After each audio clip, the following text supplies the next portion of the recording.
Folklór spája Slovákov v Belgicku. Práve myšlienka na domov a láska k ľudovým tradíciám utužuje ich vzťahy v zahraničí. Členovia súboru Ako doma šíria slovenské ľudové umenie aj medzi Belgičanmi. Mlynárske slávnosti, obdoba našich dožiniek či vinobrania sú obľúbeným podujatím v mnohých flámskych obciach. Súčasťou tých v Pulderbose, nedaleko Antwerp, bolo už po 4. raz aj vystúpenie slovenských folkloristov. Sme chceli tohto roku aj ľudí naučiť nejaký náš tanec, pretože nie len vystúpiť, ale spojiť túto komunitu slovenskú a belgickú. Chceme im ukázať, že folklór naozaj má tú pridanú hodnotu, udržiavať tieto tradície medzi ľuďmi. Skúsení folkloristi aj úplní začiatočníci, zamestnanci európskych inštitúcií aj komerčnej sféry.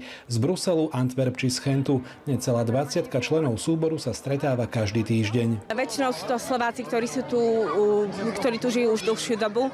Ale aj máme nové príchody. Napríklad došiel nám teraz chlapec zo Zvolená, ktorý tu prišiel na rok na Erasmus a veľmi sa mu tešíme. Ako doma je jediný slovenský folklórny súbor v Belgicku.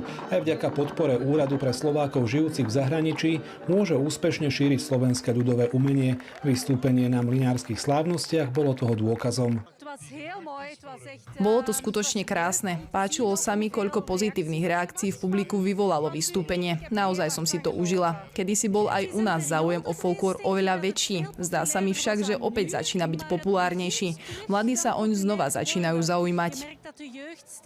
Členovia súboru veria, že aj stovky kilometrov od domova prispejú svojou troškou nielen k udržaniu zvykov, ale aj k utuženiu slovenskej komunity v Belgicku. Aj dávame príklad našim deťom, čo je pre mňa osobne veľmi dôležité, aby cítili tie korene, aby videli ten príklad od nás.